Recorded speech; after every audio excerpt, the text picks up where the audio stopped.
Welcome to another review on behalf of Aussie Games Express. I'm Chaser, and today we're having a look at Kick Ass Commandos.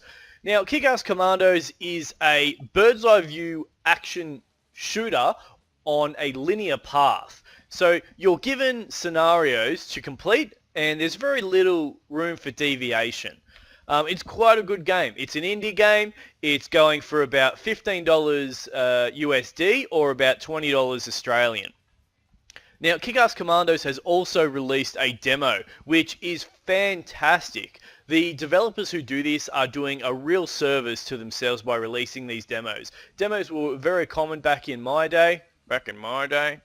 Now, I like to play this game by sitting on the lounge and playing with my Xbox controller. One of the sticks is used to aim and one of the sticks is used to move. It's a little bit complicated and it can be a bit disorientating at times where you're trying to shoot something and you're trying to coordinate your hands. But trust me, it's a very good control design. It's very similar to of Carrots and Blood. Now, there's not much story to it. It does have a bit of tongue-in-cheek, which each scenario you go into, it might say to rescue someone or a certain someone, and it might be a bit cheeky about what that person's name is, but there's really no overall storyline that I've seen so far. It's more so just going in, doing the scenarios, kicking the shit out of the stuff, blowing stuff up, and then moving on to the next scenario.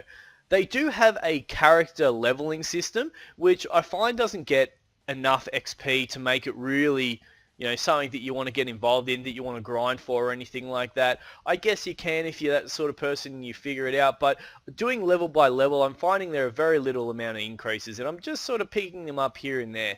So, now, the tutorial with this game is superb, okay? You jump into the game, you have complete freedom of movement, and it tells you on the side what you need to do in the game.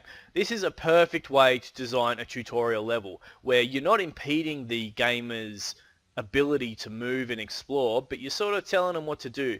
Like, nothing pisses me off more than when the gameplay stops and it's like, oh, you've got to pan this way and pan that way. Oh, did you get that? We can move on now? That is fucking annoying. Who doesn't know how to pan?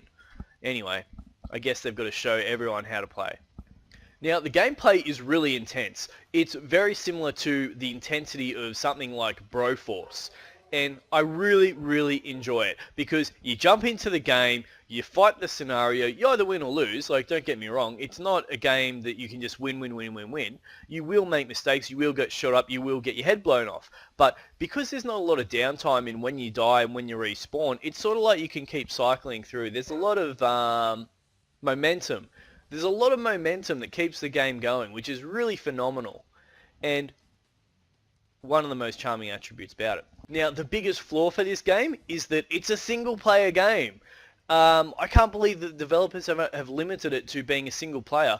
Like, you will see screenshots where they're sort of running together, doing stuff together, but that's actually other commandos you pick up and you control them as the one player. Now, having another player to sit there with a control would be fantastic. I have no idea. I'm completely perplexed on why this isn't part of the game. But what can you do? Like, this is what the developers have decided to do. They wanted a single-player game where you run around and shoot shit. But that's what I would say is its biggest downfall. It is a single-player game only, which means you got to take turns. Now, I've handed this game off to the kids, and they've had a play at it. So you've got ages of 4 to 7 to 10, and they've all played it, and they've had a good time. They pick up the controller. It's very intuitive on what they've got to shoot and what they've got to do, and they've loved it. They've had a good time. And it is one of those games that they'll spend 5 minutes on, and they'll get a bit of reward from it because it is easy to complete on the first few levels. So it does have that, and then it slowly progresses into more and more difficult levels. So I think it's a really good game for young kids if you want kids to play games. Now, the game is extremely replayable. Because you're only ever dealing in intervals of 5 minutes, 10 minutes for each scenario, it keeps it really fresh. So you go in, you do the scenario, and then you back out in the menu, and you either feel like playing another game or you feel like putting it down. And then, half a day later or a couple of weeks later, you sort of have it on your hard drive because it's a very low footprint game, and it's the sort of thing that you can go, oh, I'll go back and play that. I just want something that's quick and rewarding and has, a bit of a challenge to it in the later levels. You can always replay the earlier levels, of course, if you just don't want to challenge yourself, you just want to sort of buzz out and play. So replayability is very high. It's like Broforce. Keep it on your system because it's low footprint and high yield fun. Now, this game is going for $20 Australian. Oh, that's a really, that's a high amount for an independent game. And I don't feel that this game's worth $20. I'm not saying that I'm not going to get $20 worth of hours out of it. I probably get a lot of hours over an extended period of time. But I'm really saving that sort of money for the new releases that get discounted, from the major titles, not for an indie game. Indie games, for me, price range is between $0 and $5. Like, that's just how it is.